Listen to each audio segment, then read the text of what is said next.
This story is from last summer when I was on a motorcycle trip through part of the East Coast. I was with my friends Tyler and Smith. We took a trip like this the year before and had a blast, so this year we wanted to make it longer. We ventured out on a 9 or 10 day trip where we would ride during the day and camp at night. Having a solid plan wasn't really our style. We'd like to pick a general destination the day of, and then sort of figure the rest out as we went. We often took the less traveled scenic routes, and we always tried to find low-key campgrounds to stay at. We were 5 or 6 days in, and we found this really awesome campground. It was a state park, but not the kind you're probably thinking of. It only had maybe a dozen sites total, no electricity, and it wasn't manned by any staff. Instead, there was a drop box at the entrance where you were supposed to pay your nightly fee. It was right on a big lake that was surprisingly quiet. The campsite sat up on a hill and the water was down below a little ways, and we picked the site closest to the water that had the best view. It was a hidden gem, and we had the place to ourselves. We arrived mid-afternoon and set up our tent. We were on bikes, so we could only carry so much with us.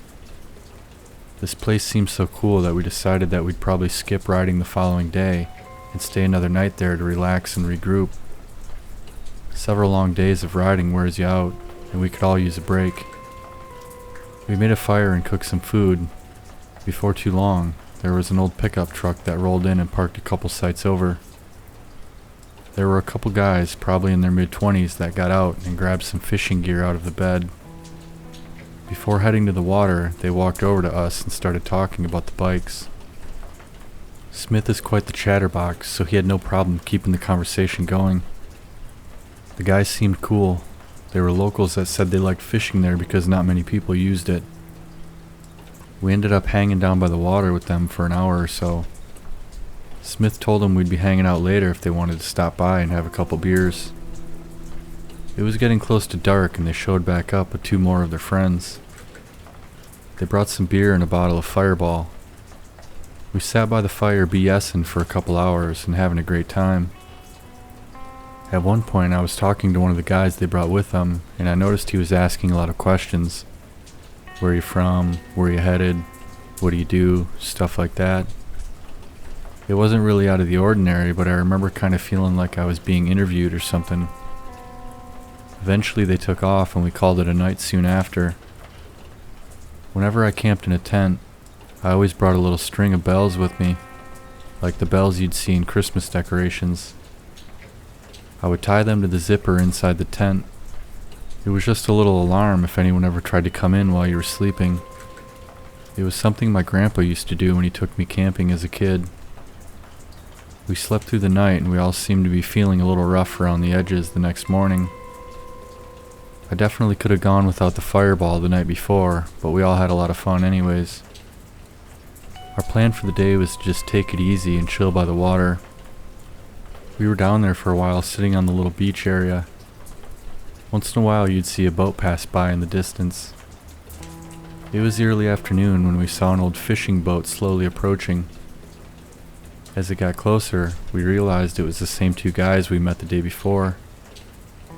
They pulled up on the beach and we talked for a bit. They asked if we wanted to go for a little boat ride. They said they wanted to show us the area and that there was an awesome spot nearby, but you could only get to it by boat. We thought it sounded cool, so we decided to take them up on their offer. One of the guys said he had to get back home soon, so we wouldn't be gone too long. We hopped on the boat and sat down. They started the engine and started to back up, but the engine stalled. We didn't make it far, maybe 20 feet from the shore if that. The guy said it does that after it sits for a bit and not to worry, and then he pulled the recoil a couple times. On the 3rd pull, the motor sputtered for a second and then went silent again. That's when I heard the faint sound of the bells. It took a moment to register what it was. Tyler looked at me and said, "Did you hear that?" I nodded yes. The guy pulled the recoil again and the engine fired up.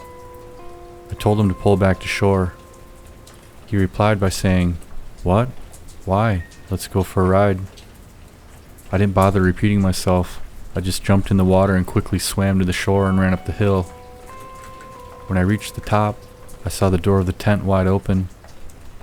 Smith and Tyler weren't far behind me as we all took a peek inside. Smith yelled that his bag was gone, and that's when I realized mine was too. Tyler then belted out, "Hey, get back here." I looked over to see one of their friends running away with our bags. We took off after him, but he was quite a ways ahead of us. He disappeared around the corner of the entrance, and then we saw that same truck speed off down the road. We obviously couldn't catch them on foot, so we turned and ran back to the tent. Smith was furious, yelling, "They played us. The boat." We made it back in view of the water only to see the boat racing away as well. Sure enough, those guys set us up. I'm guessing the boat ride was to get us away from camp while their buddies robbed us. Needless to say, we were fuming. It's one thing to get robbed, but the fact that they acted like our friends just makes it a lot dirtier. Although they got away with our bags, which contained some valuables, we still had the real essentials like keys, wallets, and phones. We kept those hidden elsewhere. Had it not been for the old bell trick, who knows, we might have came back to a completely empty campsite. Thanks, Grandpa.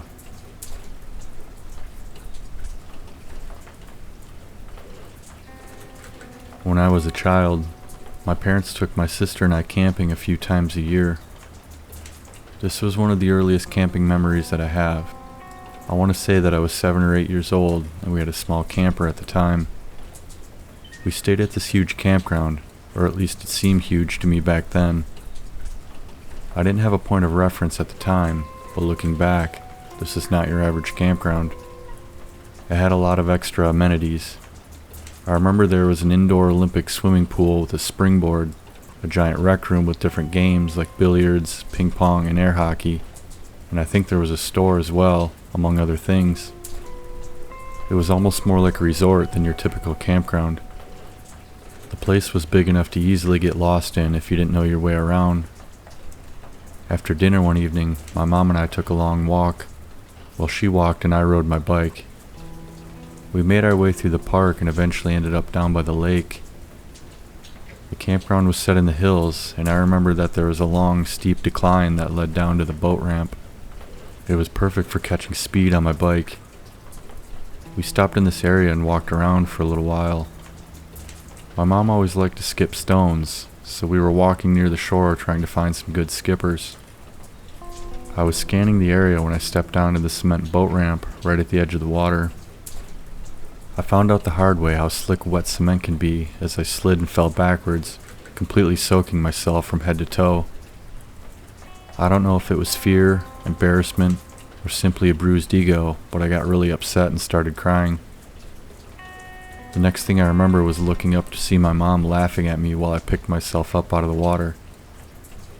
I wasn't hurt, and I guess she found it pretty funny. I hadn't yet developed the ability to laugh at myself in situations like this. Instead, I got angry, and her reaction made it worse. Without even thinking, I hopped on my bike and rode away as fast as I could. I could hear my mom telling me that I was fine, and that I should calm down and come back, but I didn't listen.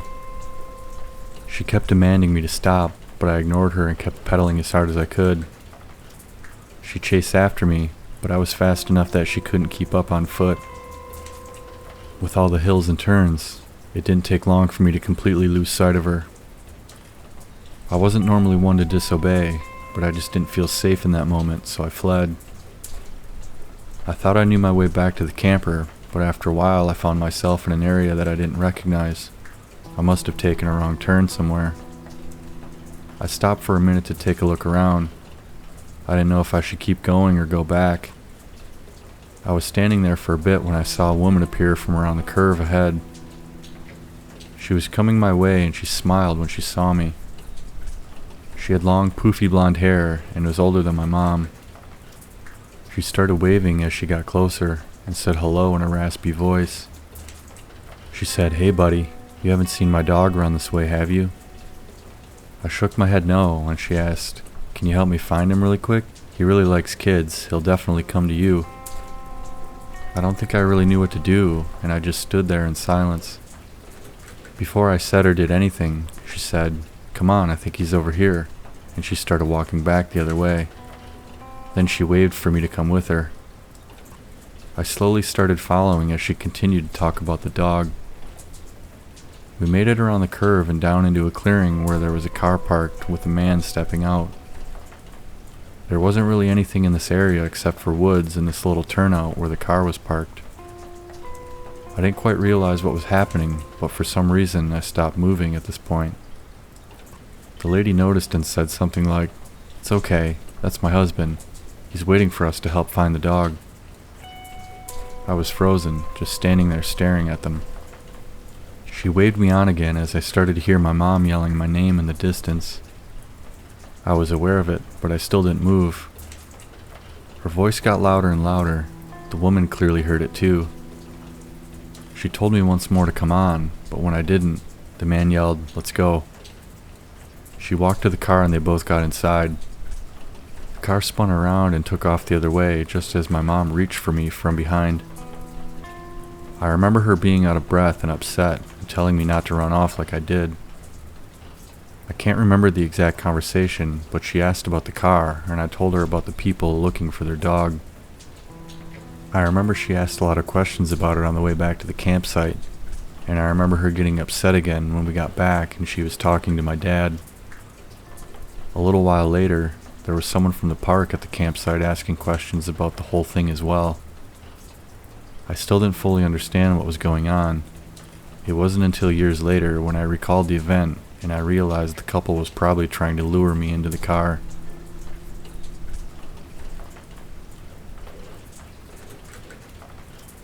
In the summer right after I graduated high school, some friends and I wanted to take a little trip. We all still lived with our parents, so none of our houses were an option, and we needed to find a comfortable and secluded spot. I'm going to use letters instead of names in this story. My friend B had the idea to camp on his uncle's property.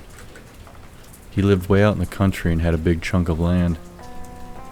We all agreed and made a plan. The following Friday, we all met up when I got out of work around 10 p.m. and headed out there. It was definitely out in the boonies, nothing but forest and farm fields. You'd only see a house every mile or two, if that. We pulled down a long driveway and finally reached the house. His uncle apparently lived there, but it didn't look like anyone was home at all. I know it was at night, but there wasn't a speck of light anywhere inside or outside this place, which I thought was strange. We grabbed our stuff and walked straight into the woods. It was me, J, B, P, and his girlfriend, A. We must have walked a good 20 minutes until we decided we were secluded enough. We found a nice little clearing to set up our tents. P and A had their own tent, and the rest of us guys were going to share the other one. We got all set up and Jay started collecting wood to start a fire, but then B said we couldn't light one. We were all confused since a fire is usually a given when you're camping. His reason was because he didn't want anyone to see it or something like that. I just remember that we all thought it didn't make any sense. It almost gave me the impression that maybe we weren't supposed to be there for some reason, but we went along with it and got the fun started. After a while, things were going pretty well. We were all having a great time just hanging out in the woods. We had a battery-powered lantern and a couple of flashlights, but nobody brought any extra batteries. Once we realized this, we decided to only use the lights when we really needed them, so we didn't kill the batteries. There was enough moonlight, so we didn't make a big deal of it. We continued to enjoy ourselves and explore the woods a bit. After a few hours had passed, P and A split off and went into their tent while the rest of us stayed outside. We decided to take a walk for a while and let them do their thing. I don't know how long we were gone, but it seemed like it was probably at least an hour. When we got back, P got out of the tent to hang out for a bit. He asked which way we walked. We pointed to show him and he looked a little surprised. He went on to say that after we left, they thought they could hear us walking, but he said it sounded like it was in the opposite direction. We were a little puzzled but told him it wasn't us since we went the other way. We sort of brushed it off and sat around talking for a while until we all got inside the tents to crash for the night. I laid awake for a bit and eventually fell asleep. I woke up sometime later to the sound of A screaming in terror. In between her blood-curdling screams, you could hear her saying, "Stop, let me go." We were all awake now and instinctively wanted to help, but we were stuck. The tent was collapsed, and as we struggled to find the door, we realized that someone was holding it closed from the outside. P was going crazy as well. You could hear him yelling all kinds of things from the other tent. All we knew was that there was someone out there trying to do something to us. We were desperately trying to kick and claw our way out of the tent, but we couldn't see anything. It took a minute just to get out of the sleeping bags. The screams continued from the other tent as we tried to fight to get out of ours. We kicked and punched until we no longer felt the force from the outside. I scurried around and finally found the zipper and ripped it open. We piled out of the tent trying to figure out what was going on. The other tent was collapsed as well, and A was halfway out of it.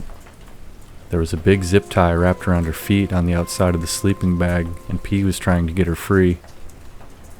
We looked around in every direction but saw no sign of anyone. I heard a couple sticks snapping in the distance, but it quickly faded. We were all in full panic mode trying to make sense of what just happened. A said she woke up as she was being dragged out of the tent. That's when she started screaming and we all woke up. P said he was trying to hold on to her, and he was also being hit from outside the tent. We were definitely being held down, but I don't remember getting hit at all. We had no idea who was out there, what they were trying to do, and why. We assumed that we must have fought hard enough to stop the attack. We were all terrified and completely shaken up. We got out of there immediately. We grabbed the lights and whatever small items we had, but left the bedding in the tents there. We ran back to the car and drove back into town. It was by far the scariest night of my life, and I have not camped in a tent since.